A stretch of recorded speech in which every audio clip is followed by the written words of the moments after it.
With a level-up system from God, Hunter becomes the strongest player. The anime begins 3 years earlier than the current day, where the army is attacking an island, but the fighters realize that their weapons are ineffective against the forces they are facing. Therefore, they must leave it to the hunters because it is the only alternative. Inside the island, a troop of hunters forms up to deal with an approaching swarm of ants.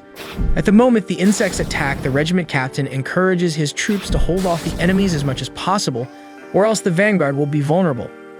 Despite their efforts, the hunter's rank was too low, and they ended up becoming easy prey for the giant insects. The captain is eaten alive while feeling his life fading before his eyes until another hunter eliminates the ant with his club and heals the fighter. However, another group of ants attacks the healer, but another member of the hunter team appears and, seeing Byung in danger, electrocutes the enemies from a distance. The last member of the team, Yunho, uses his devastating physical strength to secure the front line, while the healer finishes his work with the wounded in the field. Impressed by all that talent, the defeated squadron watches as the S-rank hunters resolve the situation. Unsuk, the member with electric claws, asks his healer not to rush ahead, but Byung just wanted to help as many people as he could. Besides, he was sure his two friends would come to protect him. At that moment, a gigantic ant appears on the battlefield, but despite its size and intimidating appearance, the S-rank team advances against the opponent. While Yunho holds the ant by its jaws, Unsuk injures it with his electricity. Then Yunho tears off the insect's jaws with his own hands and hurls one of the ant's claws at it with absurd force, piercing the giant's body.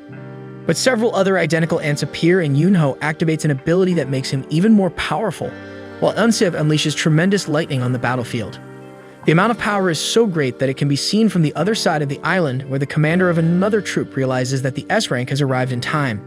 Nevertheless, Master Choi had his own battle to win, and when the enemy horde approaches, the leader burns all the weaker ants and orders his troops to advance against the rest of them. In the meantime, the context of the situation is explained. Over 10 years ago, a series of portals appeared connecting our world to an alternate dimension. The other side of each portal was filled with bizarre creatures called magic monsters. Those who awaken abilities to face these monsters, which are immune to conventional weapons, are called hunters. Based on their natural power, they are classified in descending order as S, A, B, C, D, or E rank. However, once this power awakens, it cannot be increased through any individual effort.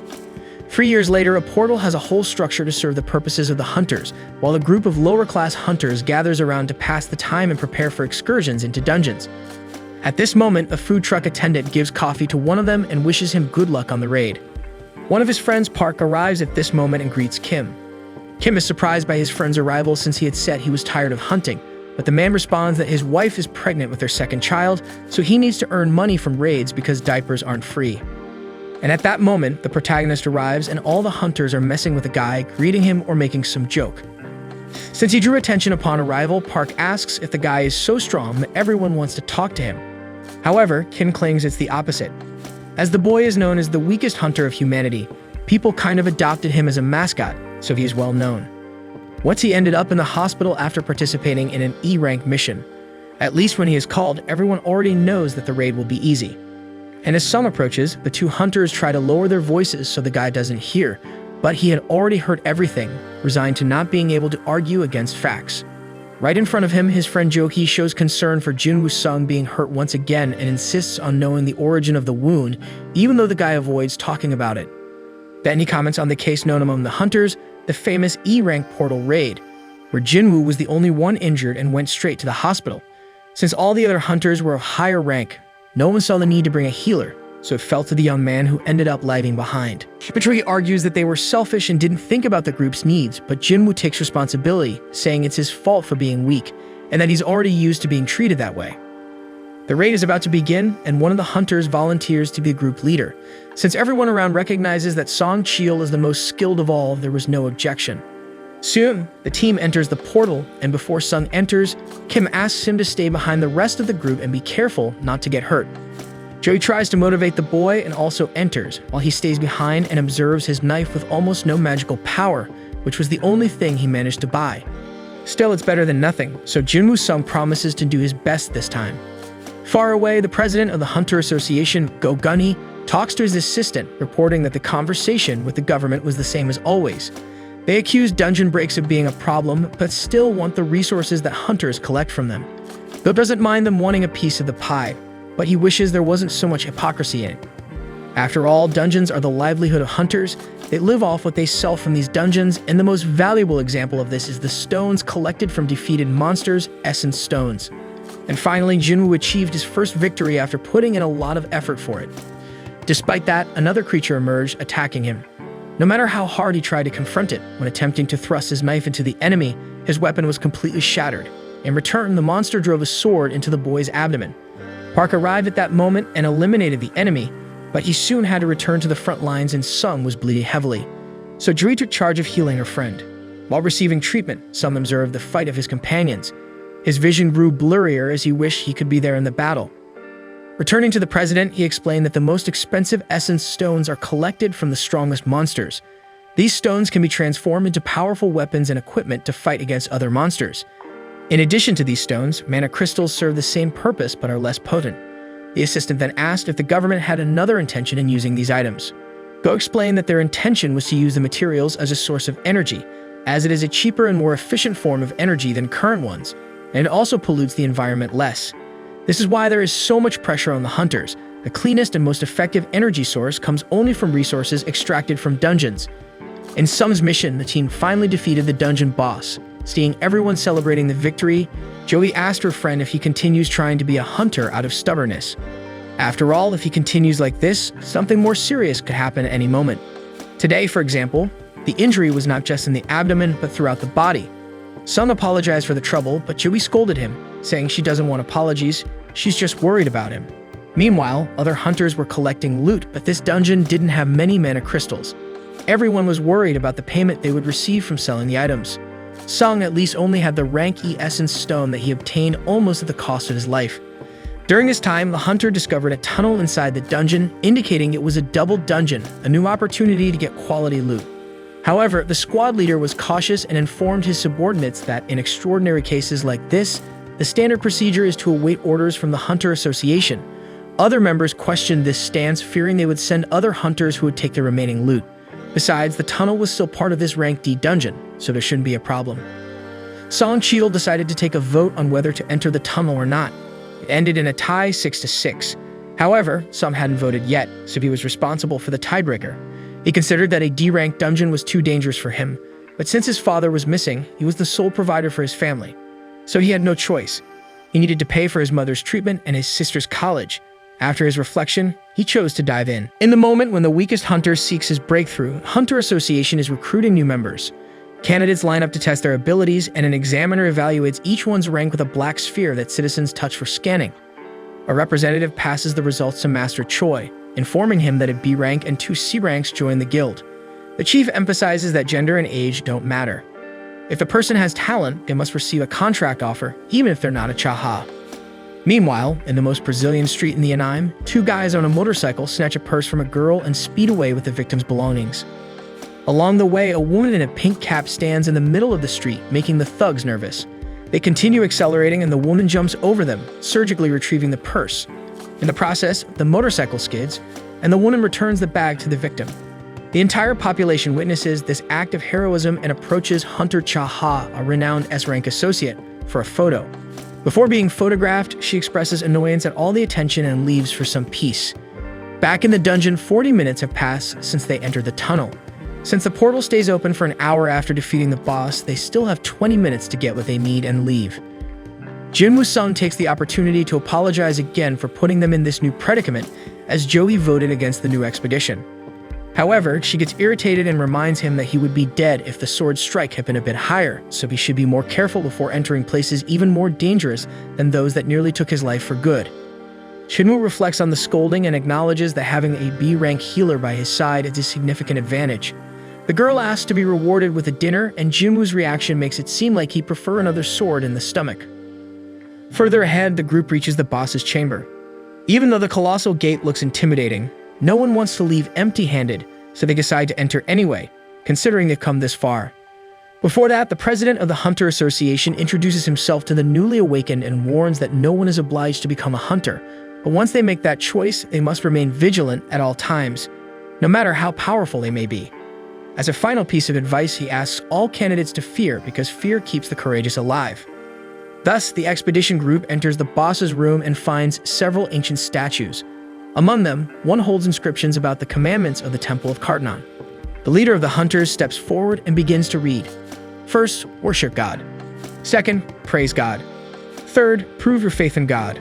As the leader recites each commandment, Joey notices that the largest statue moved its eyes and calls Jinwoo to look, but the protagonist believes it's just in her imagination. Finally, Song Cheol reads the last commandment, stating that those who do not follow these words will not leave alive. With that, the gate closes and everyone is in shock. A hunter revolts at being put in that situation and leaves the group attempting to escape. However, one of the statues comes to life and ends the man with its axe before he can try to open the gate.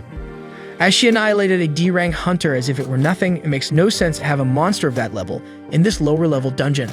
Regardless, there's no way out, so Sung begins to imagine what will become of him. And it was at that moment that the largest statue in the room turns its eyes toward the protagonist. Despite this, Junwoo Sung recalls that he has been close to death many times before. In the first instance, he separated from the group on a raid and ended up trapped. Next, he was attacked by E-rank monsters and spent weeks in the hospital. Furthermore, he almost died of hunger in a labyrinth. No matter how low the dungeon rank was for him, it was always a matter of life or death. Unlike more skilled hunters who can defeat strong monsters and obtain rare items, all he had was a useless knife, and since it broke, he'll have to fight empty-handed. For reasons like these, some learn that he should observe and wait for a good opportunity, as he is not capable of charging into a raid head-on. And it was this realization that kept him alive until today, even through hardships. Soon, he shouts for the entire group to duck, while the statue spews lava from its eyes, sweeping through a significant portion of the hunters. Looking around, everyone present is overcome by panic and helplessness as chaos unfolds in the eyes of each hunter trapped in that chamber, and Jinwoo Sung has no doubt that you won't leave there alive. All around, the hunters tried to seize the brief respite to plan some kind of countermove, but everything seemed too small in the face of the enormity of the enemy. In the meantime, Jinwoo Sung attempted to assist the unconscious Joey, incapacitated by the attack.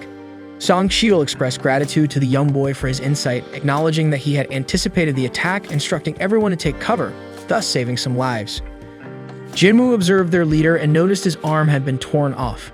The experienced leader bravely tried to keep the young man calm, reassuring him that clenching his teeth would make the pain bearable.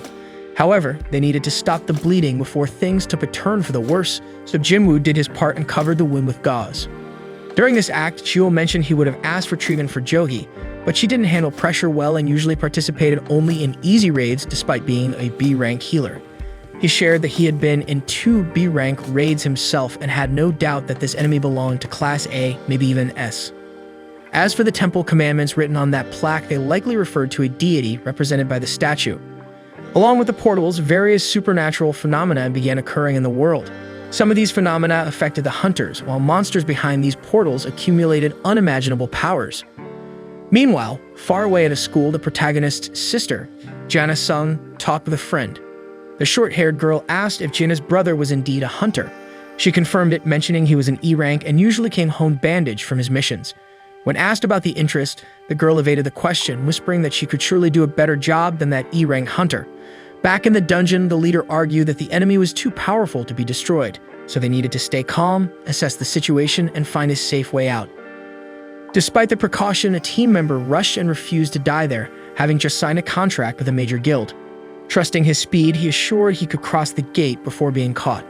However, before reaching halfway, the statue almost completely destroyed the speedster's body, leaving only his feet behind. Undoubtedly, this was the last evidence they needed to understand that this creature could annihilate them in the blink of an eye. The big question was why it hadn't eliminated them all yet, and perhaps the reason was a hint of an exit. Therefore, Jinwoo Sung used his wits and asked his leader to recall the first commandment of Kartnan, venerate God. Interpreting the phrase, Jinwoo Sung stood up in search of a solution. Despite Cheol's concern about the young man's unexpected reaction, something in his eyes indicated that he hadn't given up on life. Analyzing the commandment, the young man asked the rest of the group to bow before the statue, simulating the veneration that the god demanded. The hunters were confused and skeptical about the effectiveness of this measure, but with no better ideas at the moment, they all joined the plan. The veneration caused a movement in the statue, changing its face to a sinister expression. After a few tense seconds, the group began to question the next step. Park felt confident enough to stand up, believing the statue had stopped attacking. Following suit, the others stood up, but the tension was far from over because the giant statue then rose from its throne with that sinister expression and began to chase the guild. Although Song Cheol was the leader, the group pressured Jin Woo-sung to come up with the next step. Obviously, the answer would be in the second commandment, but the intense pressure on the young man prevented him from finding a way out. That's when a scholar of ethnology, the in-depth study of societies and their culture, took responsibility. This reading reminded the hunter of some exaltations to the gods. Applying his knowledge to the statue, he knelt down and offered a kind of prayer. While the ethnologist prayed, the statue lifted its foot higher and higher until it stepped on him as if he were an insect. This triggered chaos and everyone began to run in pure desperation. Panic robbed a hunter of her reaction, and she too was mercilessly trampled. As he ran, Park remembered his family waiting at home with his second child about to be born. He tried to find a safer spot, but turning his back to another statue, it used its sword to cut Park in half. Meanwhile, Jinwoo was thinking of any possible clue to praise the cursed demon. So he observed his surroundings again and seeing the statues around him, noted that the first one held a spear, the second an axe, the next a hammer, followed by a sword, and then a trumpet. Intuitively, he predicted that the statues with musical instruments were peaceful. He instructed each member to run to one. But as he reached a statue with a drum, the instrument's music didn't play. Supposing that it would only work if only one person stayed with each statue, he left Jody in safety and moved on to the next. As the only target in the field, the god went after Sung, who sprinted to the last alternative. At the moment he would be crushed, he managed to jump and reach the statue he wanted. However, it was dark and he didn't see that the statue actually held a shield, not a musical instrument. It raised the weapon and struck the young hunter. Despite the brutal force of the impact, Jin Woo-sung survived and crawled towards the last instrument. Severely injured, he reached his destination just as the god stepped near his body. Nevertheless, the statue released its angelic voice, and with the praise of all the instruments playing together, the demon god sat back down. Joey chases after his friend, who is severely weakened. As if that's not enough, the statue's final stomp ends up taking the hunter's right leg. Jovi rushes to stop the bleeding, while she herself begins to bleed from all the openings on her face due to the difficulty of the wound. After the definitive end of the conflict, guild members exchange glances and assess the losses. Soon, they seek to find someone to blame for the tragedy that followed the vote to enter the tunnel. After all fingers are pointed, Song Cheol takes responsibility since he is the leader and in charge of the final word.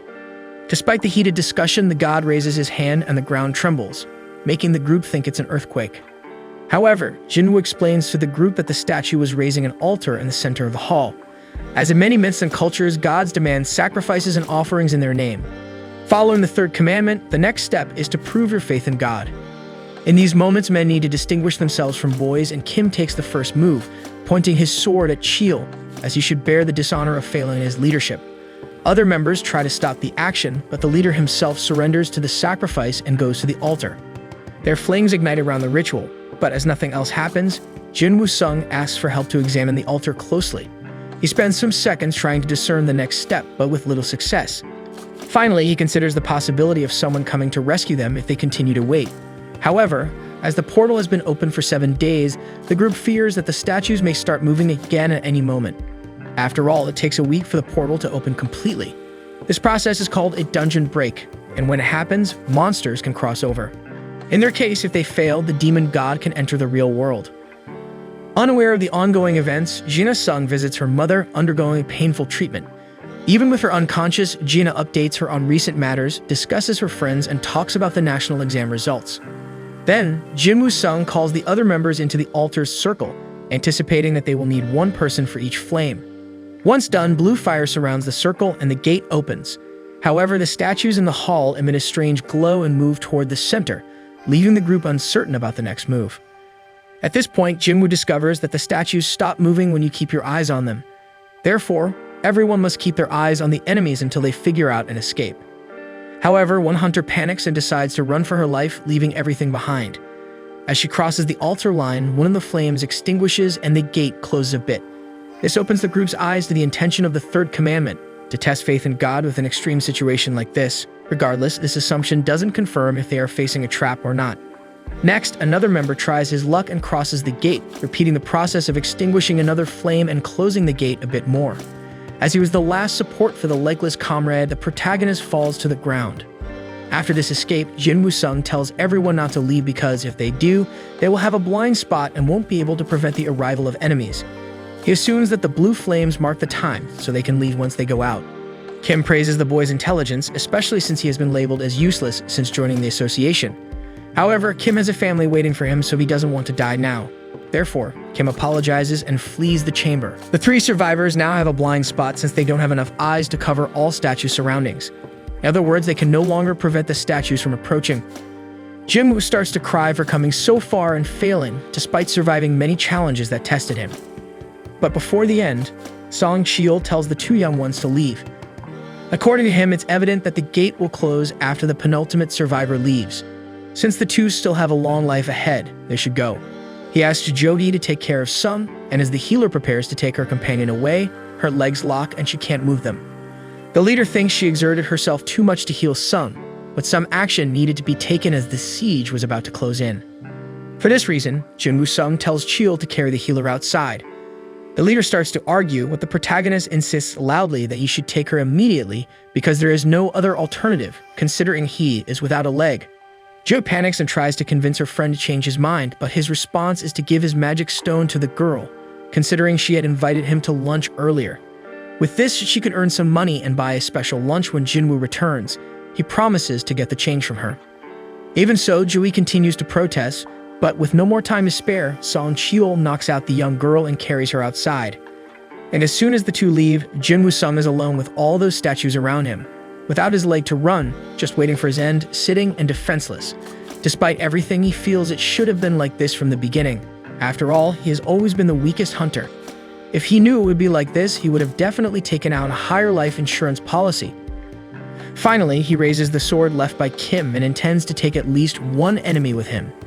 At that moment, a statue throws its giant sword at the boy, but it sticks into the altar near him.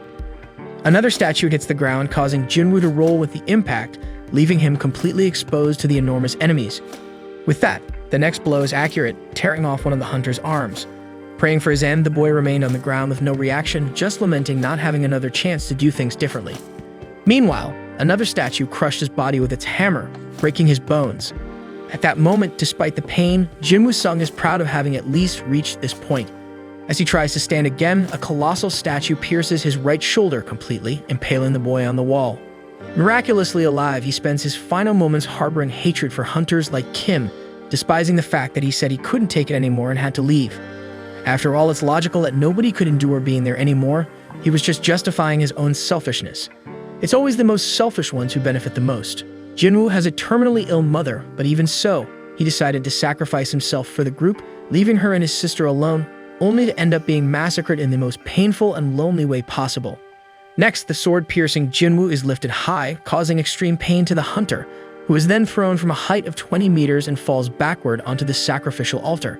His blood flows rapidly from his body as he cries and changes his mind. Now he feels that he doesn't want to die anymore, but it's too late. One of the statues then delivers the coup de grace to the protagonist, extinguishing the last blue flame.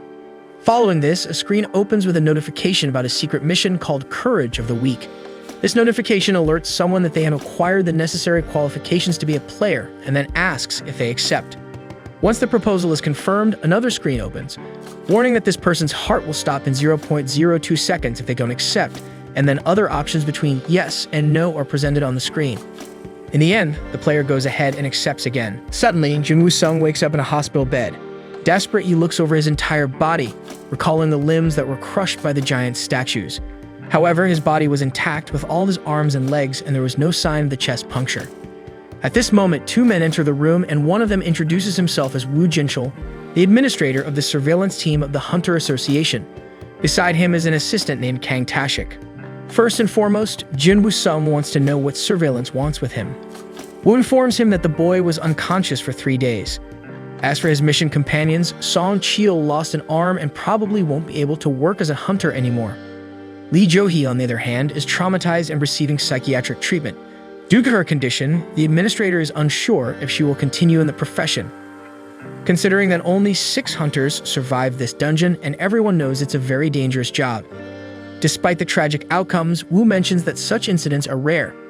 Now regarding why they are there, when the White Tiger Guild arrived at the location after being informed by the survivors, they only found Jinwoo Sung lying on the ground, with no trace of the statues or the temple described by the survivors.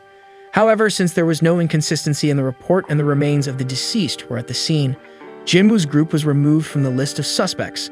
By the way, the administrator asks if the boy had his second awakening.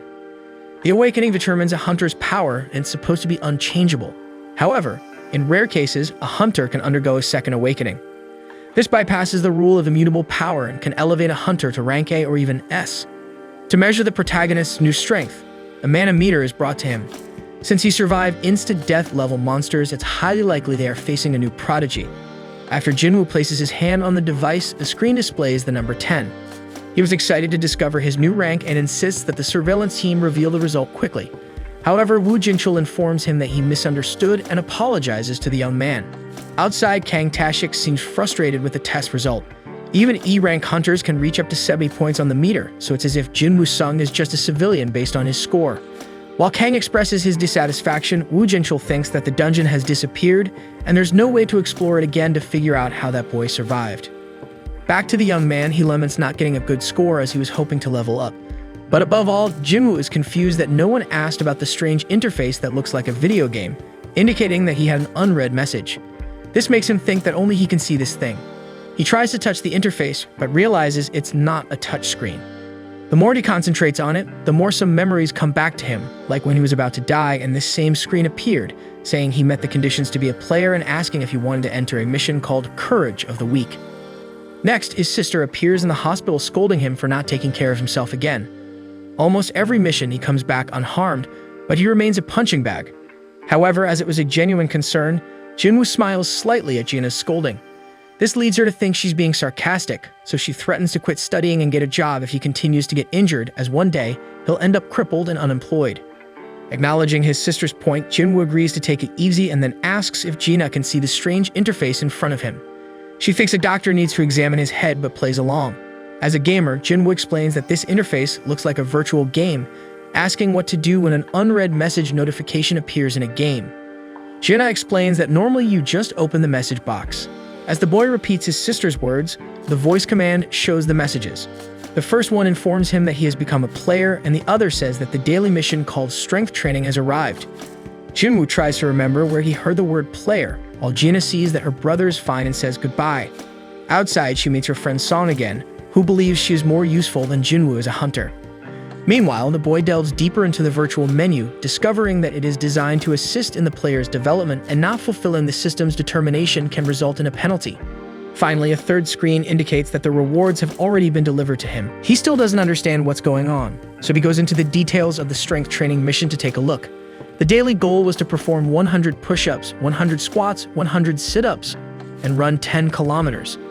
If the player doesn't complete this mission, they will suffer a penalty. Jinwoo Sung thinks it's just a joke and tries to figure out how he could possibly do all that in his current state. But while lying down and not taking it seriously, a countdown in the menu is running out. In the meantime, the surveillance team administrator informs President Go that the young hunter, Jinwoo Sung, did not have a second awakening. Over the phone, Go is relieved that at least this case didn't cause a dungeon break, but there's still something fishy about this story. Therefore, the boss instructs surveillance to leave this dungeon in the database for further evaluation. Meanwhile, Master Choi invites Cha-ha to be instructor for the upcoming B-rank raid because it will be an important expedition to select new recruits for the institution. However, Cha-ha doesn't feel very confident in her mentoring skills, so Choi explains that all she needs to do is fight normally as she always does, and her performance will serve as an example for the less experienced. After that, he explains that the Hunter Guild is one of the country's top 5 guilds, but on an international level, they are still small. And although individual levels cannot be evolved, collective training will always be a differentiator, especially now that they are preparing for a very special moment. Later, a portal opens in the middle of a road and civilians wonder when the hunters will arrive to solve this problem. Meanwhile, Jinwoo, who was in the middle of his sleep, receives a mission failure message, and as a penalty, an earthquake shakes his room and the boy is teleported to an unknown place. Without understanding what happened, he encounters a giant desert centipede, while the panel reappears, stating that it's a punitive survival mission and the goal is to stay alive for 4 hours.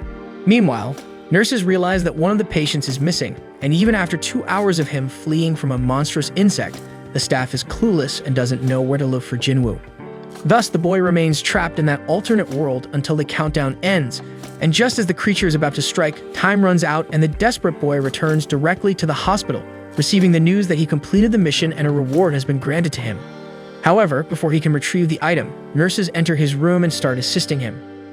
The next day, Jaina is on the phone with her brother and asks him to cover for her at Cheadle, since Jinwoo has caused her so much trouble again. In the meantime, Joey is summoned for a ranked D raid, and despite the association knowing that she's going through a tough time, the rest of the guild is busy, so she's the only option at the moment. Despite this, Joey declines the proposal, but at least learns that Jinwoo has significantly improved his condition. Happy with the news, she goes straight to visit her friend, but instead of continuing to rest, he is running around the hospital courtyard like crazy. Nurses comment that hunters recover faster than normal people, but what this boy is doing is unbelievable. Finally taking his daily missions seriously, Jinwoo Sung discovers that each time he completes them, he receives 3 rewards. The first is total recovery, where all his exhaustion disappears. Second, some points to distribute among his attributes, and as always, he pays more attention to strength. In addition, there's even a skills and inventory screen, making his life really look like a game. And at this moment, as he reflects on his new path and navigates his imaginary menu, all the patients look at him as if the boy is from another world. Finally, the third reward is a ramen loot box. In this case, the item is a strange key. Until now, he had only obtained useless things like bandages or pens, so it seems that luck has finally arrived.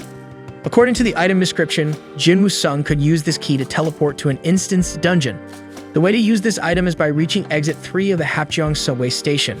However, Jinwoo has no idea what an instance dungeon is, but it seems like some mission for him to evolve his strength, or at least he hopes so. And during these reflections, the image of that giant macabre statue invades the protagonist's mind, causing physical pain as well. In the meantime, local newspapers report that several Rank D portals have opened around the country, and Rank C portals in the Upper and Central East are being resolved at this very moment. The Rank B portal that appeared in the port area has a raid scheduled in a few days by the Hunter Association. Jinwoo Sung takes advantage of his improvement to visit his mother, and her image lying like that reminds the boy of a scene from 4 years ago, when he held her in his arms after finding her unconscious.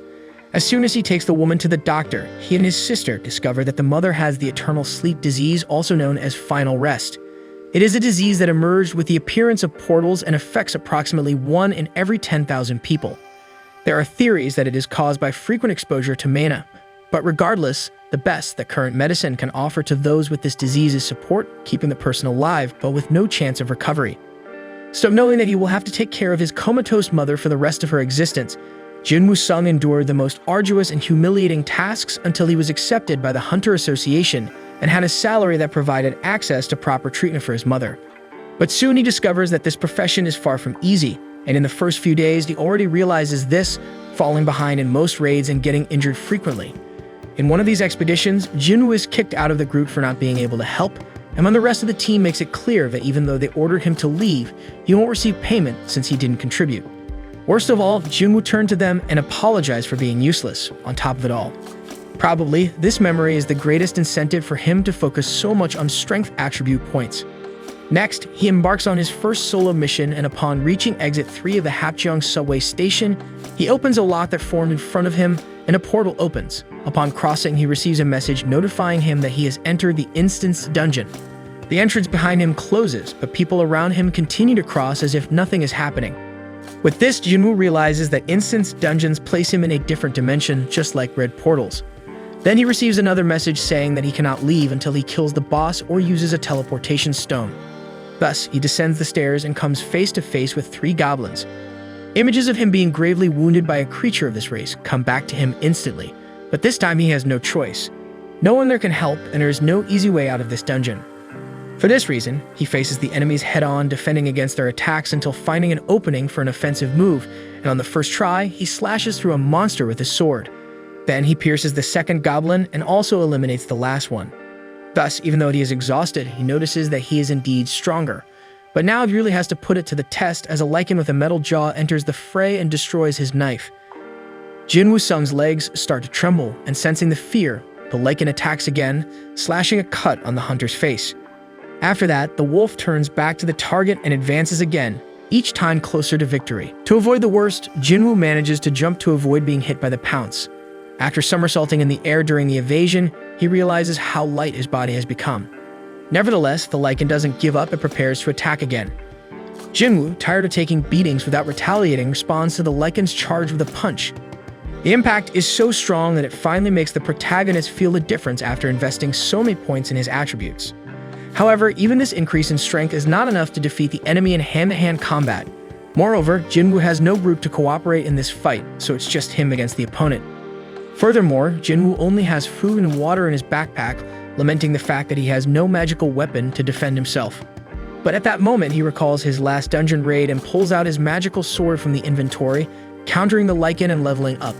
Jinwoo remembers that he took the sword from Kim when he fled the statue dungeon, and that he paid 3 million for it. Next, 2 more Lycans approach, but Jinwoo no longer fears them because of his new weapon. The problem is that it got stuck in the ground with the last blow, causing the protagonist to panic. The Lycans take advantage to attack, but Jinwoo manages to pull the sword from the ground and strike.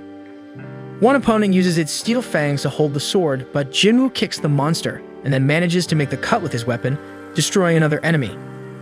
Despite the difficulty, Jinwoo recalls the giant statues that tore him apart without mercy, and at least finds comfort in not facing a challenge of that magnitude. Regardless, it seems that the Lycan also briefly reflects on the danger is facing and decides to run away to avoid being destroyed. So Jinwoo has some time to sit, and analyzing his inventory realizes that he has leveled up and his wounds have been healed. Moreover, he gained 1 point for each attribute. Since daily missions only gave 1 point, he decides to focus on these fights to evolve. He also wonders if he should put points into other attributes like intelligence or dexterity, but concludes that it makes more sense to continue focusing on strength. Even with only 32 points in this attribute, he already feels his body much lighter. In the end, although he is not sure, he supposes that the higher his basic attributes increase, the more points he will gain. This gives him hope that one day he will truly become very strong. Then he looks for essence stones in the loot, but no such item is found. At least he discovers that there is a shop in the inventory, although newcomers cannot buy items. So he sells a Lycan Fang he found in the spoils and gets 20 gold coins. Jinwoo knows he needs to clear this dungeon before his food runs out, but he's not sure if he can defeat a boss alone, even if it's an E-level dungeon. He could find the teleportation stone, but he has no idea where to look. Therefore, the best idea is to level up in this dungeon until he can face the boss. To continue on a positive note, dozens of Lycans approach the boy and attack him, but even in the face of so many enemies, he feels no fear because he has already witnessed his own death once. Therefore, he engages in combat and manages to get rid of some creatures. He knows that even though it is not easy to defeat him, it is also not simple to deal with so many Lycans in a group, so it is always valid to be cautious. At this moment, he remembers when he struggled in normal jobs until he received the news that he qualified to be a hunter. He hoped to pay for his mother's treatment, but then remembered the moment when he was killed by the giant statues. With these memories in mind, Jinwoo promises to fight with intensity and advances against the opponents. He kills so many Lycans that, in addition to leveling up several times, he earns the title of Wolf Slayer. Meanwhile, some city pedestrians notice that a tunnel is becoming dangerous and wonder when the Hunter Association will do something about it, as there is a real risk of a dungeon break. Back at the station, Jinwoo sees that his sword is cracking from excessive use, so he wonders if it's time to leave. Meanwhile, his manga explains that players who achieve the title of Wolf Slayer have a 40% bonus in all attributes against animals. In addition, he sees that he has obtained 34 wolf fangs, 2 worn daggers, and a traveler's cape. But last and most important, he notices that he has obtained the teleportation stone. The acquisition of this item rekindles the doubt of whether to leave or not, but Jinwoo is afraid of not having another opportunity to gain XP so quickly again. According to Jinwoo Sung himself, he feels like dancing in the palm of Buddha's hand, considering everything he is experiencing without having any idea of how he got there. Meanwhile, Joey receives another call from the Hunter Association, being informed that the portal she was invited to defend has fallen victim to a dungeon break. She feels guilty for having refused the call, and remembering Jinwoo's determination even in the difficult situation he was going through, decides to help once and for all. The association was lacking healers in this battle, and the city was in great danger. Jinwoo continues to evolve non-stop until these hours of experience make him realize that enemies with white names are weaker than him, while orange ones are at his level and red ones are more powerful. He has leveled up so much that even the Lycans now have white names instead of the red ones they had when he first arrived. However, even though he has evolved so much, Jinwoo feels that he cannot defeat the boss down the staircase. Perhaps due to his increased perception, the feeling that he has no chance becomes more vivid. However, even though this monster gives him chills, he has reached level 15 and probably won't be able to level up in that dungeon. Moreover, the sword is becoming increasingly cracked, so it would be better for him to stop using it recklessly and go straight to where it really matters. Therefore, he descends the long staircase of the station until he reaches the lowest floor, and as soon as he steps there, a giant fast creature crosses underwater to throw Jinwoo against the wall and break his sword. The boy rises and sees that he's in front of the Swamp King, the blue Kasaka of poisonous fangs. Even though Jinwoo has evolved a lot, the boss's name is still Orange, and just by looking at the creature, he realizes that he won't be able to pierce those scales with just a sword. Therefore, the strategy is to endure the heavy attacks from the snake until he discovers a weak point. The problem is that, until that moment arrives, he needs to survive, and the way things are going in this battle, he might not be able to do that. After several powerful attacks in a row, the giant snake throws an entire train carriage at the protagonist, and this display of power makes him feel small, even after putting so many points into strength. Ultimately, he wonders how many points he'll have to invest in this attribute to stop being seen as a joke. Speaking of which, he remembers when he was called the weakest hunter in humanity. In an old memory, a man encourages Jinwoo not to care about that nickname and to focus on proving to everyone that he is not what they say he is. Throughout his life, he has been ridiculed, and it made him feel ashamed of himself. When you are strong, you can handle challenges, help others, and be respected by those around you. On the other hand, when you are weak, you depend on the help of others and end up becoming a burden to your team. Society looks down on you, and even if you are intelligent, empathetic, or creative in the face of the strong, all of that becomes invisible. In the end, empathy doesn't win battles, and that's why Jinwoo was so determined to become the strongest of all, to prove that he can make a difference. So he tries to climb the snake's scales, even without conviction that he would gain anything from it, but he's quickly thrown to the ground again. However, as he rises once more, a blue aura envelops the protagonist, and he knows well that this enemy before him is nothing compared to the terror he experienced with those statues.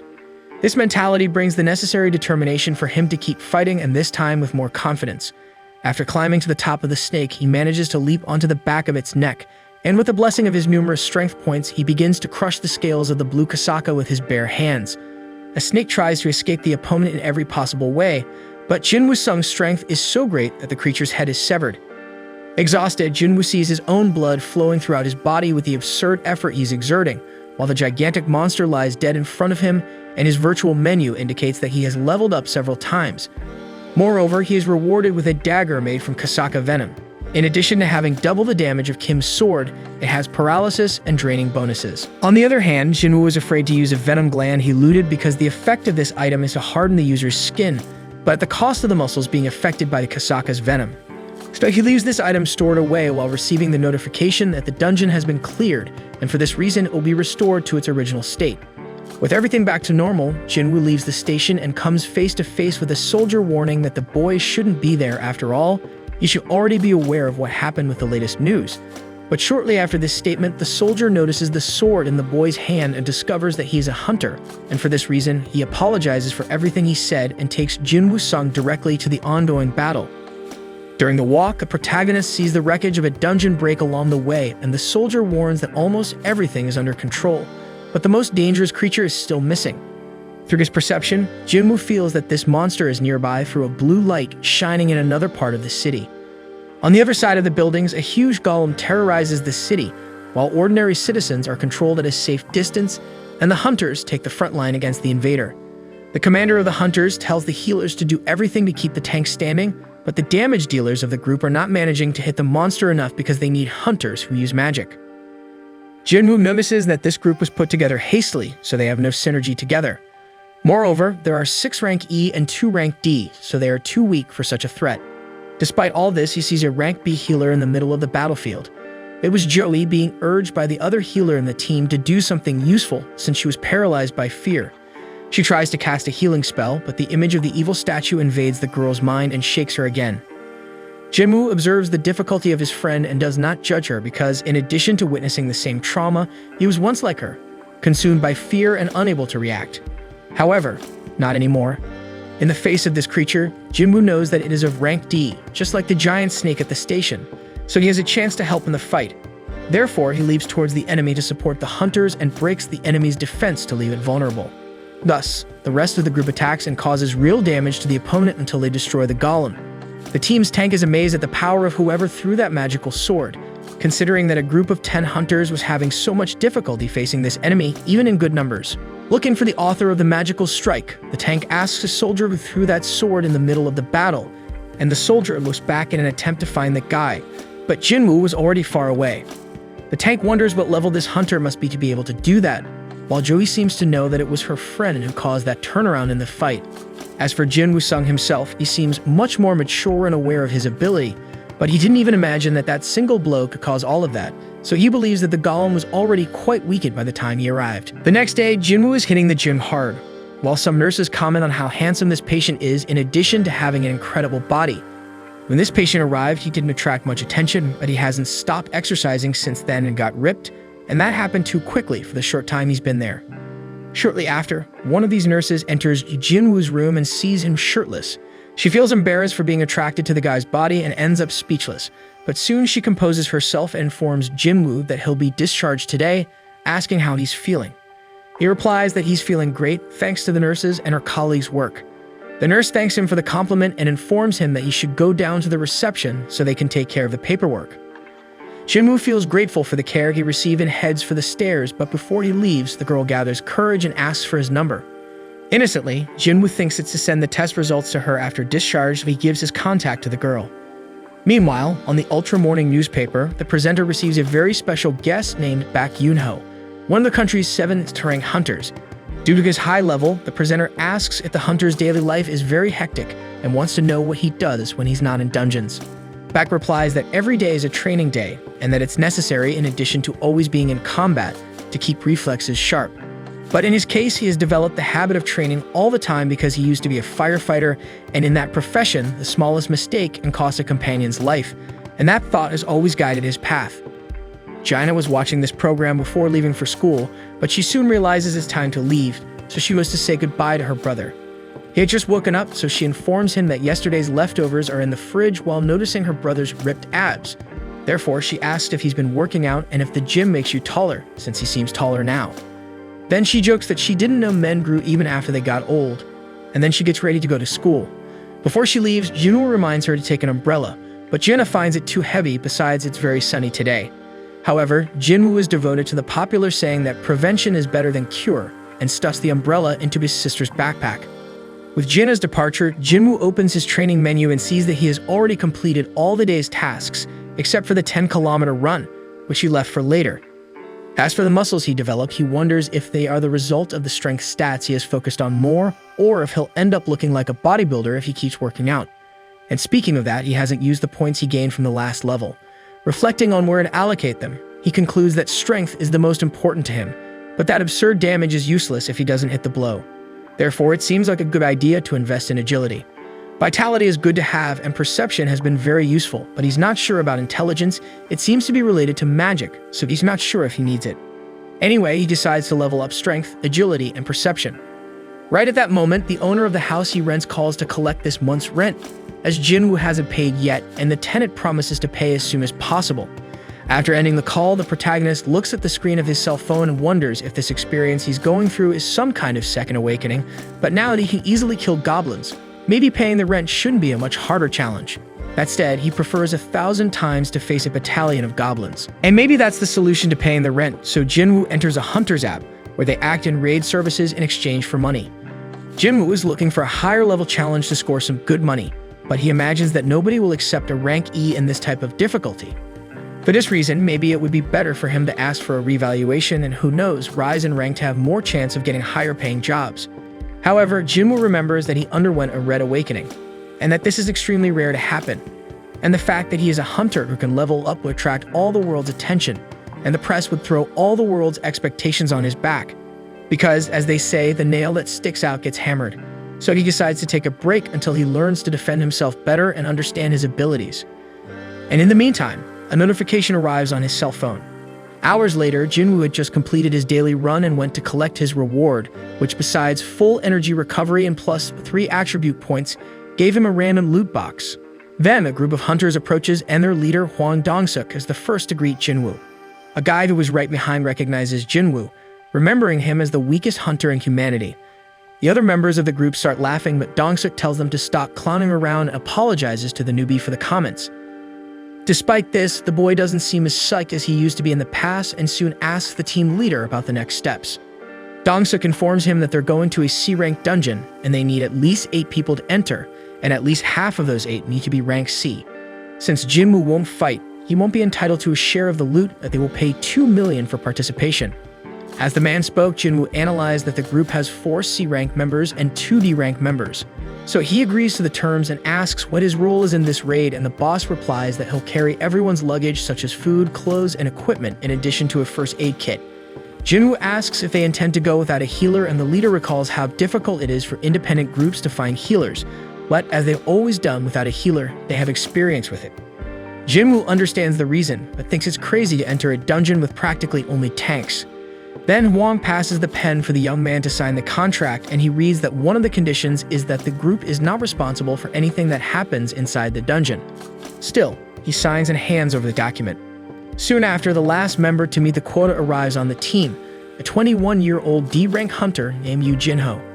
Despite his low level, the guy sported one of the most powerful and shiny armors, and right off the bat, everyone figures he must be a rich kid. Yoo Jin-ho assures he'll protect the protagonist, and they all set off for the mission. During the hike, Yoo asks Jinwoo if he's okay since those backpacks seem heavy, and Jinwoo thanks him for the concern but says he's fine.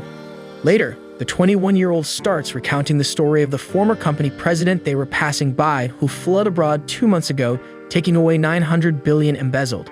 Seeing Jinwoo's disinterest, Yoo apologizes for not being aware of when he's bothering others. Arriving at the portal, the team notices it's too big to be a C rank, but Hwang confirms that the association checked twice. Yoo asks the new colleague if they shouldn't worry more about the size of this portal, but Jinwoo Sung informs that what matters is not the size but the level of magical power emanating from within, and that's what the Hunter Association evaluates when classifying. Dangerous dungeons ranked B or higher are handled by larger guilds. Those ranked C and below shouldn't be as dangerous. Yoo compliments the bag carrier's knowledge on these matters, and he recalls he's been a hunter for a long time, even though he's never entered a C-rank portal. Finally, the time has come, and they all cross the barrier into the dungeon. Since it was very dark, Q1 casts an illumination spell, and everyone is confused by the fact that this dungeon has no monsters and is completely dark, unlike others which are filled with glowing stones that light up the place. These cave characteristics remind Jinwoo of the Kartanon Temple, where all that tragedy happened. At this moment, the colleague in shiny armor asks him what those glowing stones are, and he explains they're rocks that emit a faint light, quite common in cave-type dungeons.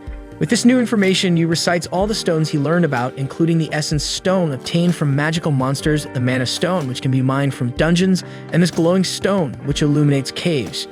Yoo finds it easy to confuse them all, but the bag carrier promises he'll get used to it. As the group reaches a part divided into 3 paths, Yoo gets tense and thinks there's nothing in this place, so he asks Jinwoo if there are dungeons without monsters, but the protagonist tells him to be quiet because his perception indicates that a strange sound is coming from somewhere.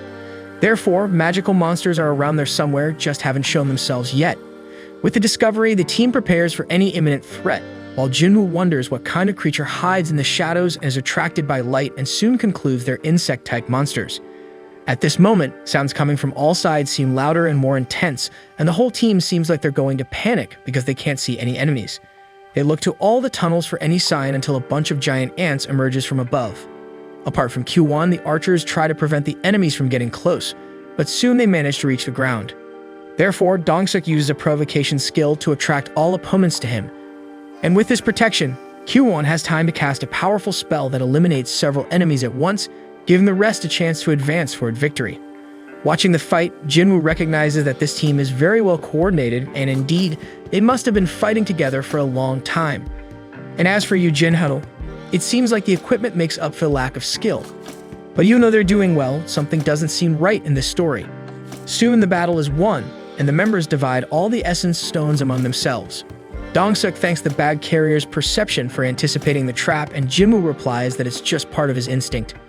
However, Q1 notices that many ants weren't killed by sword or magic strikes, so the group thinks there might be a stronger creature in that place doing so. Meanwhile, he tries to brag about the ant he killed, and Jinwoo asks where he got that expensive equipment from. So the boy replies that his father wanted to give him something nice for his first raid. Therefore, Jinwoo asks the young man to be very careful. Outside the dungeon, the master of a guild, Bak Yoon-ho, is smashing a huge stone in one blow during training. Then he states that wasn't even the warm-up and orders someone to clean up the debris. Back in the cave, Jinwoo is commenting to the new colleague that making money without fighting is a good deal, but deep down, the protagonist feels it's almost too good to be true since he still has a nagging feeling. And as they walked, everyone observes various insects injured along the way. As they light up the route, they notice the entrance to the boss chamber and continue the journey. Further into the cave, they discover tons of mana crystals. Therefore, One of the members comments to Dong-suk that even his brother would be envious, and Kyuwon tells the boy not to mention the leader's brother's name. In the meantime, the leader was thinking about how even his youngest is sometimes right, and he's going to use these resources to develop his attack team and not be subservient to him anymore. Meanwhile, you had read Jinwoo's contract and is going to contest a clause with the contractor saying that Jinwoo wouldn't receive a share of the battle drops. But since the mana crystals are mined, the division should be by 8. Dong-suk smiles and confirms they'll do that, but first they need to deal with that giant spider up there. And since the portal closes once the dungeon boss is destroyed, everyone needs to mine as many crystals as possible before facing the arachnid, taking advantage that it's asleep. Then he asks a member about the excavation equipment, but he replies he didn't expect to find so many minerals, so he left the tools in the car. Therefore, Dong-suk decides to go back to get everything, and tells Yu and Jinwoo to stay there in the meantime since the spider is full and shouldn't wake up. Despite Yu's outrage, they leave, and at that moment, Jinwoo remembers the group's claim that they always tackle rank C dungeons without a healer, so he wonders why they didn't have any known hunters to call instead of him and Yu. During his reflection, Dong-suk instructs Kyuwon to seal the boss chamber, dropping debris at the entrance to prevent the Du's escape. Consequently, Jinwoo recalls a moment when a man said that in this field there are always scoundrels because missions take place in isolated locations, making it easy for crimes to occur. Therefore, sometimes the weaker ones are left as bait, like a lizard leaving its tail behind. In one of those tales, Yu Jinho punches a mana crystal, lamenting having to die over a simple division of assets. He thinks that perhaps he would have lived if he hadn't mentioned the contract, but Jinwoo knew that the group was ready to kill them at the first wrong move. However, they didn't need to get their hands dirty with blood since the spider finally awakens, while Yu instructs the baggage carrier to protect himself behind him. Jinwoo is analyzing escape routes, thinking that some tunnels in the vicinity would likely be the exit the Dong-suk group would use. Looking back at the dungeon boss, he considers this an unfair battle, but when memories of Cartnon resurface, he asserts that he will handle the spider alone. Meanwhile, Dong-suk's group retreats until the conflict is resolved, and one of the subordinates asks if they should leave the two inside instead of just finishing them off. The leader explains that doing so would wake up the spider, risking them not being able to return to collect the resources they desire. But with the two trapped inside, the spider will eat them and then go back to sleep, giving them time to gather everything undisturbed. Plus, with that playboy dead, Yu Jinwoo, they'll be able to get that shielded armor, which alone must be worth around 10 million. So even if they don't have time to extract the crystals, just that will fetch a high sum. Speaking of the boy Jinwoo, ironically, Dong-suk comments that they should see which wealthy family he's from because it would look bad not to attend the funeral. Next, Kyuwon questions if the spider won't be mad because of the noise they made collapsing the entrance. Then Dong-suk responds that regardless of her mood, they are in a group and can handle the situation, unlike those two low-ranked brats, who no matter what they do will end up in the spider's belly. In the meantime, Jinwoo-sung seems confident that this won't be his fate, while Yu tries to convince the protagonist that he would need to be at rank B to defeat this rank C boss, or at least be on the same level as the arachnid, but extremely well equipped, which isn't the case. And despite the confidence, Jinwoo agrees with his companion. Even with the resurgence, he is still weak, and the bosses he faced, like the Blue Kasaka and the Golem, were of lower ranks than this boss now, which means he's facing a much bigger challenge than before. Despite this, Jinwoo-sung doesn't flinch in this situation, and something inside him keeps affirming that he can handle this spider. After all, he's at level 18, so it's worth a try. With that, he advances towards the enemy, and living up to the title of hunter he possesses, Jinwoo begins his hunt. In the meantime, Go-Gunny, the president of the Hunters Association, is tired of these meetings with politicians and energy companies he's forced to attend day after day since he's never been good at politics. That's why Woo Jinchul invites the boss to a training battle to relax a bit. So Go jokes that the veterans try to retire, but the younger ones keep asking for advice, keeping the old ones active. Meanwhile, Jinwoo is seeking a way to hit the opponent since he's having trouble penetrating the exoskeleton with his sword. Furthermore, he needs to pay close attention to the spider's attacks because one of those paw strikes would be enough to bury him alive. And watching the fight from behind, Yu notices that Guy there is nowhere near an E rank, so he definitely falsified his rank. He's just another one of those crazies who pretend to be weaker than they really are just to take on lower challenges and kill for fun. And as he convinced himself of that, he wondered more and more where he ended up.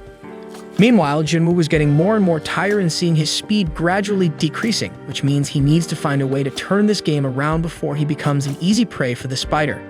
That's why he rummaged through his inventory to see if he could find a solution, and he sees in the venomous fang of Kasaka the hope of defeating the enemy with its paralysis and draining powers.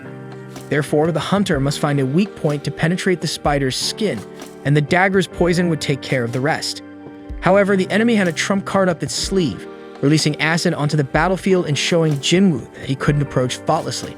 But still, the protagonist doesn't have much choice, because if he tires too much, he'll become spider food. For this reason, he uses his new ability called Sprint to speed towards the rival. Thus, the 10 kilometers run per day seems to have some effect on the strength of the boy's legs, who is launched like a missile towards the dungeon boss, giving him a chance to attack with his dagger on her face. However, even this part of the arachnid's body was extremely resistant, so Jinwoo starts losing his cool and desperately attacking every part of the body he can. But this impatience led his body to reach a fatigue level of 70, further limiting some of his movements. Faced with slowness, the spider manages to hit the human and throw him to the ground with force. So Jinwoo seemed resigned to his fate, but when the enemy was about to end the fight using its claw, he uses a full recovery bonus and replenishes his energy. This time he couldn't mess up, so in his new attempt to attack, he unleashes numerous dagger blows on one of the spider's eyes, throwing all of the Kasaka venom onto the spider's body. Thus, in a few seconds, the dungeon boss falls to the ground without a chance to react. With the victory, Jinwoo instantly levels up a few levels, while feeling relieved that he didn't use all of his total recovery rewards from his daily training runs, because without them, it would have been quite complicated. Meanwhile, he was simply astonished by what he just witnessed.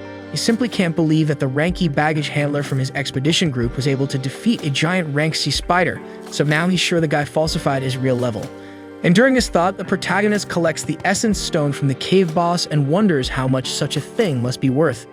And being no fool, he already puts his colleague's baggage on his back and hands him a bottle of water while asking him to rest, while Yu himself digs up all the crystals from the location. Jinwoo-sung doesn't understand the reason for this strange behavior, but this is put on the back burner when Dong-suk's group emerges from one of the cave entrances and notices that the two rookies are still alive. At the same time, the experienced Go Gunhee agrees to practice with Woo Jinchul and shows that even though he's old, he still maintains an incredible shape, demonstrating incredible strength by subduing the hunter's surveillance administrator. Jinchul recognizes the president's strength and thanks him for having had the opportunity to train with him, while the leader demonstrates great humility and leadership by praising the subordinate's development and emphasizing that even if these exercises don't raise Jinchul's rank, it's still possible to practice and polish new techniques that can be useful in dungeons, where danger is always extreme and people's true nature really shows.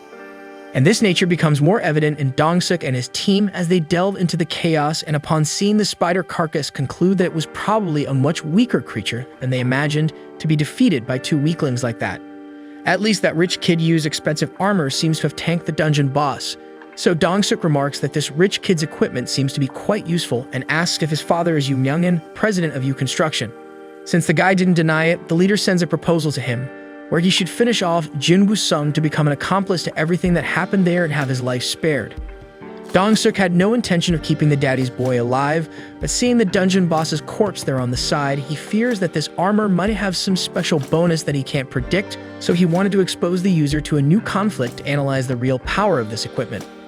Faced with this, Dong-suk pressures Yu to do what he says, as what happens in the dungeon stays in the dungeon. So the boy approaches Jinwoo, leaving Dong-suk anxious for what's to come, but he turns against the group, who then prepares to deal with a weaker enemy before Yu. And at that moment, Jinwoo-sung receives an urgent mission, where he should eliminate any present threat to ensure his own safety. And if he doesn't complete this mission, he'll suffer a penalty. However, the challenge shows that it wouldn't be so easy, as Kyuwon unleashes a lightning bolt on the protagonist that isolates him far away.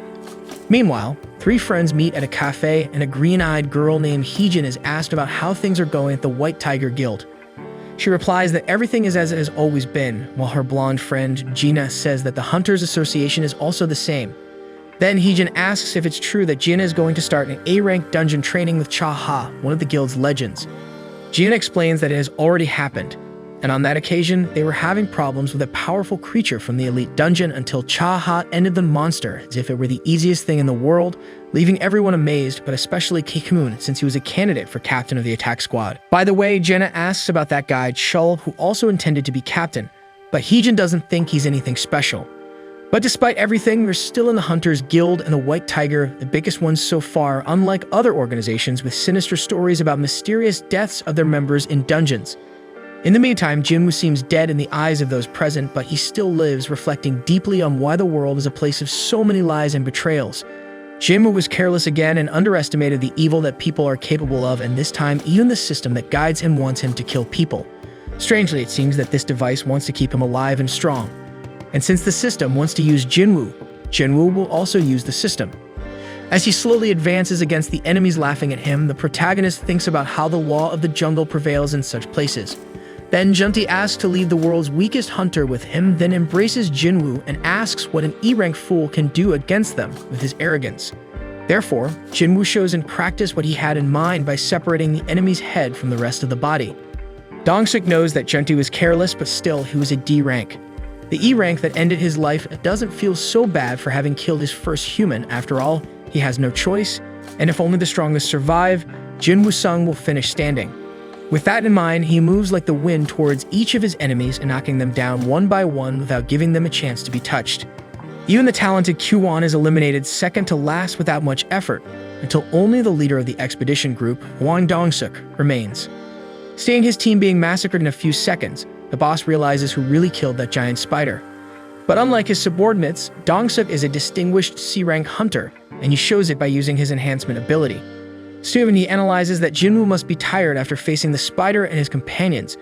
Besides, his strengths are speed and the poisonous dagger, but thanks to Dong-suk's enhancement, his body has become as strong as steel, so the dagger won't be able to penetrate his skin. However, Jin Woo-sung shows that having spent all this time leveling up makes anyone of C rank seem nothing compared to him. So he throws Dong-suk's head on the ground, realizing that he has no chance against that hunter. So he begs for mercy and swears that he will pay whatever Jin Woo-sung wants if spared. But the protagonist remembers that this man tried to kill him 3 times and now comes to beg in such a ridiculous way. And as Dong-suk himself said, what happens in the dungeon stays in the dungeon.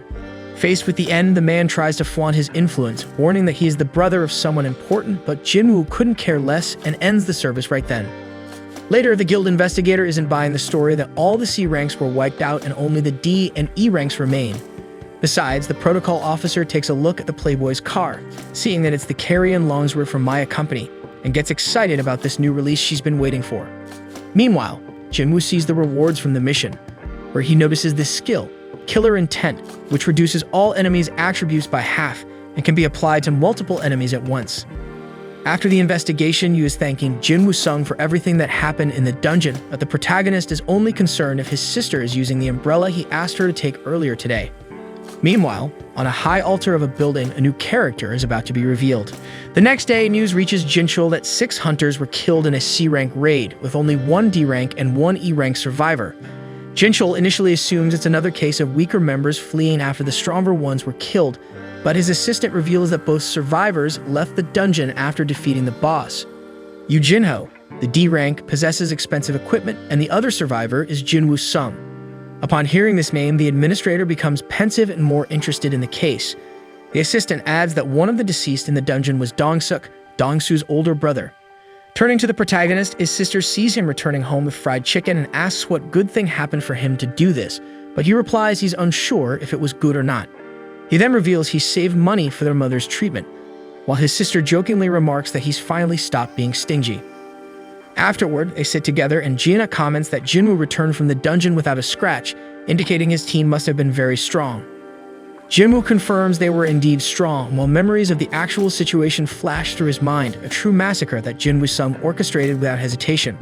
Lost in thought, Jinwoo's sister asks what's wrong, and he pretends to be trying to remember if the group returned his raid change.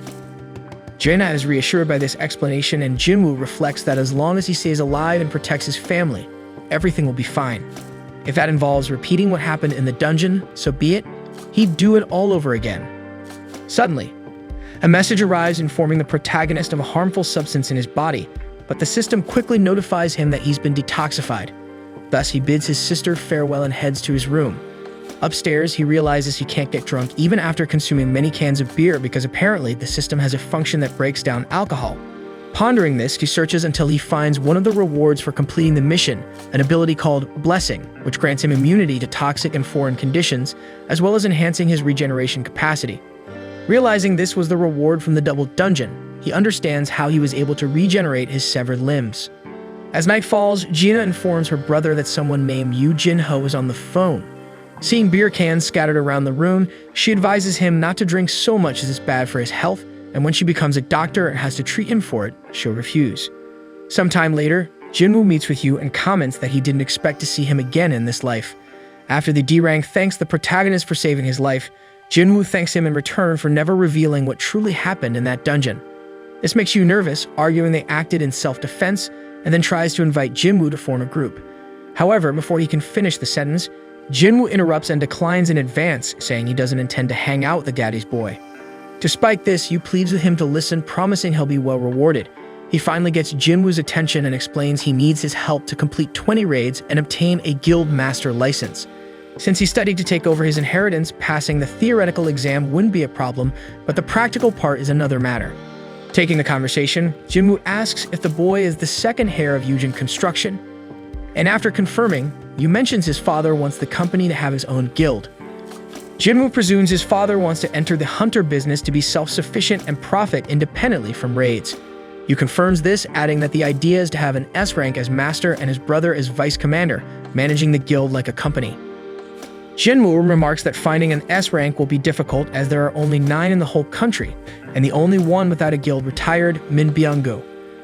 Furthermore, if Yu's father wants to attract a higher S rank, it will create friction between the two guilds. Seeing the hunter isn't very confident with this plan, Yu is more assertive, stating Jinwoo Sung needs partners to join raids while hiding his own rank, and for Yu, it's better to do these expeditions alongside an E rank rather than looking for someone higher level. After his declaration, the boy reflects alone that the boss of the next dungeon they plan to invade might be at B rank or even higher. Then he shows the guild project, mentioning the estimated value for the headquarters building is 30 billion, and this will be the reward for the 19 C rank raids Jinwoo is supposed to participate in, with the spiders being the first. Thinking to himself, the protagonist believes in the past he would have jumped at this proposal, but being the only hunter to evolve, he will surely become an S rank one day, perhaps even surpassing that if possible. Considering this possibility, the value is low for what he can deliver. Furthermore, not knowing how leveling up affects him, collaborating with others could be risky.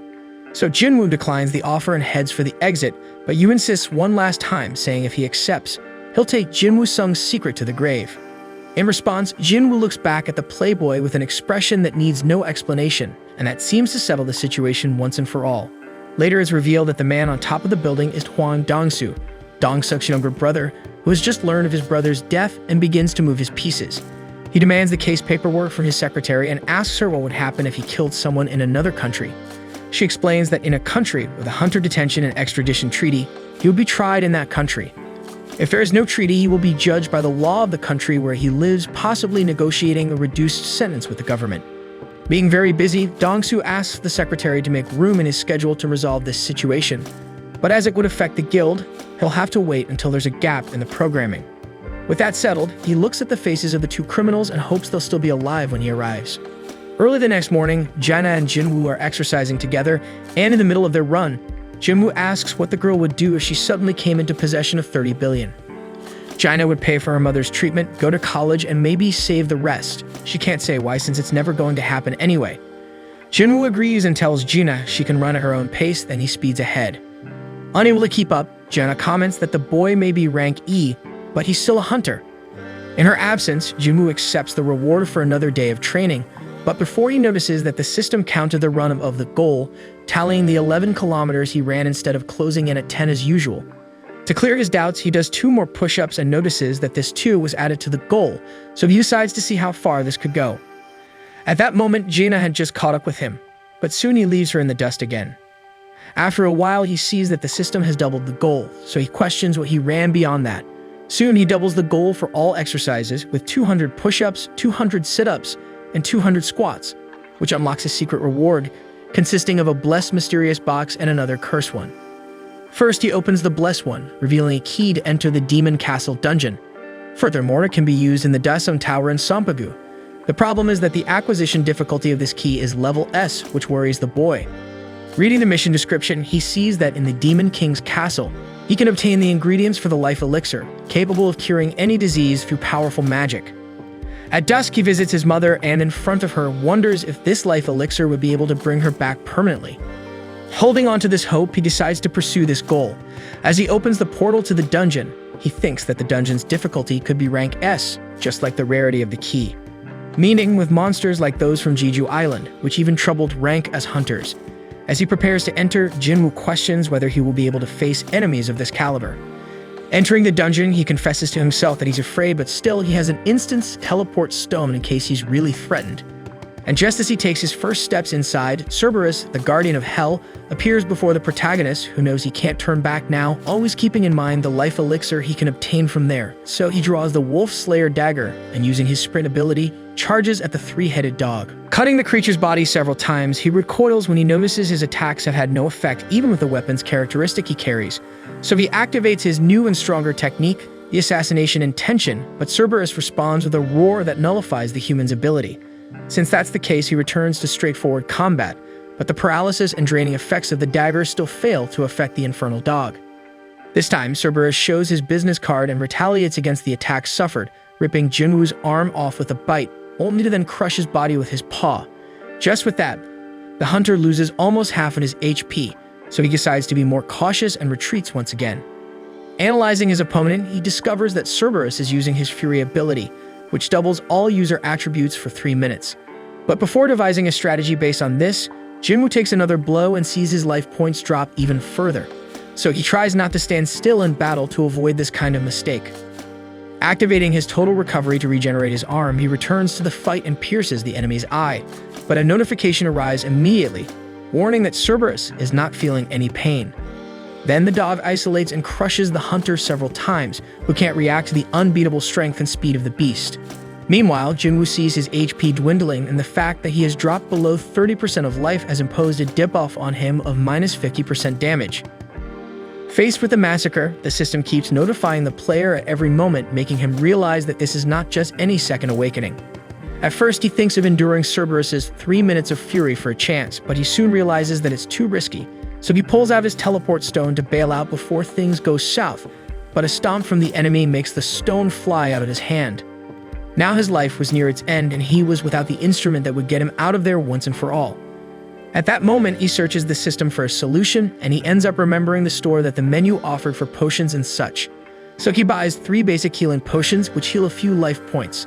After that, he rummages through his inventory and sees Kasaka's poison gland, which hardens the user's skin but permanently damages the muscles with poison. However, Jinwoo remembers that he obtained the blessing ability, making him immune to toxic effects. With that in mind, he only has one option left to try, so he ingests the entire substance and sees the blessing preventing the venom's effect. Cerberus appears to finish off the hunter, but when struck again, he feels that his body suffers much less from the opponent's monstrous impact. Moreover, the dog's fury has just ended, making him feel the absurd pain of his pierced eye. Noticing the turn of events, Jinwoo goes all out, tearing into the body of the hellish animal. However, Cerberus manages to bite the protagonist, who feels his life slipping away, but at the same time, the hardening effect of the gland keeps him active. With that, he pierces the enemy's other eye several times with hatred, causing a rain of blood that extinguishes the fire around. With the victory, Jinwoo gains several levels in addition to obtaining the castle door key by defeating the Guardian and the formula to make the life elixir, with 3 items needed to create this substance. After nearly losing his life in this battle, Jinwoo knows it's best to enter this castle only after he's sure he can face what's inside, so he promises that one day he will return. Next week, we'll have more of this anime as soon as the new episode is released, so go ahead and subscribe to the channel, and don't forget to hit the like button below to support this video. See you guys.